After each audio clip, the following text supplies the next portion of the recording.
ஸ்ரீ ராமச்சந்திரமூர்த்தி அவதாரம் செய்த தினமாக தான் அந்த தினத்தை தான் நம்ம ராம நவமியாக கொண்டாடுறோம்.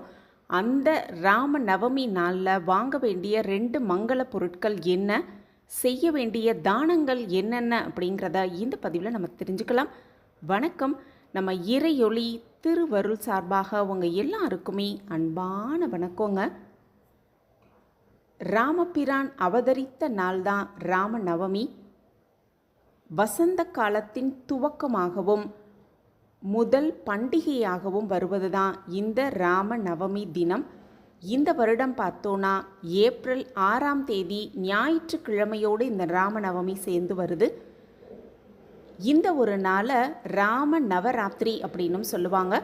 மகாவிஷ்ணுவோட அவதாரங்களில் ராம அவதாரம், அது மட்டுமல்ல கிருஷ்ண அவதாரம், இந்த 2 தினங்கள் மட்டும்தான் மிகப்பெரிய விழாவாக நாடு முழுவதுமே கொண்டாடப்படுவது வழக்கம். அந்த அற்புதமான நாளில் வாங்க வேண்டிய 2 முக்கியமான பொருட்கள் என்ன அப்படிங்கிறது தான் இப்போ நம்ம தெரிஞ்சுக்க போகிறோம். ராமபிரானின் நற்குணங்களை எல்லாருமே பெற வேண்டும் அப்படின்னும், ராமருடைய அருளை பெற வேண்டும் அப்படிங்கிறதுக்காகவும், ராமரோட பெருமைகளை எல்லாருமே நினைவில் வைத்துக்கொண்டு அவர் வாழும்படி வாழ்வை நாமளும் வாழணும் அப்படிங்கிறதுனால தான் ஒவ்வொரு ஆண்டும் இந்த ராம நவமி விழா நம்ம கொண்டாடுறோம்.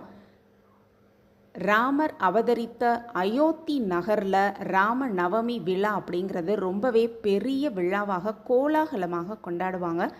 இந்த ராம அவதாரம் நிகழ்ந்த அந்த அற்புதமான நாளில் வாங்க வேண்டிய முக்கியமான 2 பொருட்கள் லிஸ்ட்டில் முதல் பொருள் என்ன பொருள்னு பார்த்தோன்னா ராமக்கட்டி. பொதுவாகவே வெள்ளை நிறத்தில் இருக்கக்கூடிய இந்த ராமக்கட்டி அப்படிங்கிறது அந்த காலத்தில் எல்லார் வீட்டிலும் இருந்துக்கிட்டு இருந்தது. ஆனால் இப்போது பல பேர் வீட்டில் அது இல்லாமல் தான் இருக்குது. அந்த ராமக்கட்டி அப்படிங்கிறது ராமபெருமானின் முழு ஆசிர்வாதத்தையும் பெற்றுக்கொண்ட அந்த ஒரு பொருளை இரட்டை எண்ணிக்கையில், அதாவது 2 அப்படிங்கிற எண்ணிக்கையில் வாங்கி நம்ம பூஜை அறையில் வைத்து ராம நவமி அன்னைக்கு செய்யக்கூடிய அந்த பூஜையில் இந்த ராமக்கட்டியை வைத்து நம்ம வழிபாடு செய்யணும். அந்த நாள் முழுவதுமே அந்த 2 ராமக்கட்டிகள் நம்ம வீட்டு பூஜை அறையிலேயே இருக்குமாறு நம்ம பார்த்துக்கணும். அடுத்த நாள் அதை எடுத்து நம்ம பூஜை பொருட்கள் சேகரித்து வைப்போம்ல, அந்த பொருளோட அதை வைத்து விடணும். ஒவ்வொரு சனிக்கிழமையும் இந்த ராமக்கட்டியை கொஞ்சமாக நீர் விட்டு இழைத்து அதை நம்ம நெற்றியில் வைத்துக்கிட்டு ராம ராம அப்படின்னு சொல்லிக்கிட்டே வைக்கும் பொழுது நம்ம தெரிந்தோ தெரியாமலோ செய்த பாவம் அனைத்தும் நீங்கும், புண்ணியங்களை சேர்த்து கொள்ளலாம், நினைத்த காரியத்தை நிறைவேற்றி கொள்ளலாம், வாழ்வில் இருக்கும் தடைகளெல்லாம் நீங்கி நாம் நினைத்த காரியம் நிறைவேறுவதற்கான அத்தனை வாய்ப்பையும் அந்த நம்ம இழைத்து வைக்கும் அந்த ராமக்கட்டி நமக்கு கொடுக்கும் அப்படிங்கிறது தான் உண்மை. அவ்வளவு சிறப்பு மிகுந்த இந்த ராமக்கட்டியை ராம நவமி அன்னைக்கு வாங்கி பூஜை அறையில் வைத்து வழிபாடு செய்வது மிக மிக சிறப்பான ஒரு விஷயமாக பார்க்கப்படுது.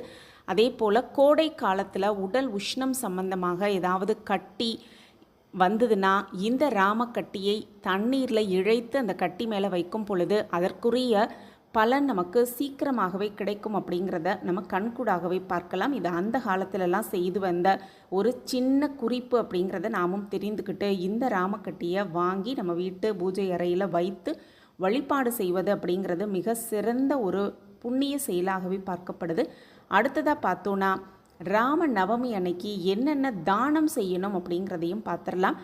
இந்த அற்புதமான தினம் ராம அவதார நிகழ்ந்த அந்த தினத்தில் ராம பெருமானின் முழு ஆசிர்வாதத்தை நம்ம முழுமையாக பெற்றுக்கொள்ளணும் அப்படின்னா இந்த நாளில் கோடை காலம் ஆரம்பிச்சிருச்சு அப்படிங்கிறதுனால முடிந்தவரை குடை வாங்கி கொடுப்பது ரொம்ப ரொம்ப சிறப்பு. தேவைப்படுபவர்களுக்கு, வயதானவர்களுக்கு குறிப்பாக குடை வாங்கி கொடுப்பது, அதே போல் விசிறி வாங்கி கொடுப்பது, இந்த மாதிரி 2 விஷயங்களை தானமாக கொடுப்பது மிக மிக சிறப்பு. அது மட்டுமல்ல, அன்னம் வாங்கி கொடுக்கலாம். குறிப்பாக நீர் மோர் விநியோகம் செய்வது ரொம்பவே சிறப்பான பலனை பெற்றுக் கொடுக்கும் அப்படின்னும், இந்த மாதிரி தானம் செய்யும் பொழுது ராம் ராம் ராம் ராம் அப்படின்னு சொல்லிக்கொண்டே நம்ம கோரிக்கை எதுவாக இருந்தாலும் அதை நிறைவேற்றி கொள்ளணும் அப்படிங்கிற நம்பிக்கையோட இந்த ஒரு பொருளை வாங்கி தேவைப்படுபவர்களுக்கு தானமாக கொடுத்து ராமபெருமானின் முழு ஆசிர்வாதத்தையும் முழுமையாக பெற்றுக்கொள்ளலாம். சகல சௌபாக்கியத்தோடு வளமாகவும் நலமாகவும் வாழலாம்.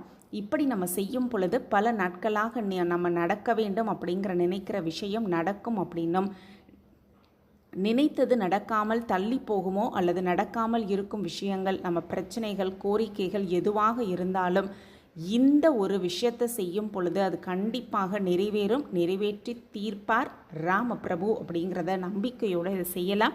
மீண்டும் ஒரு புதிய பதிவில் பார்க்கலாம். நன்றி, வணக்கம்.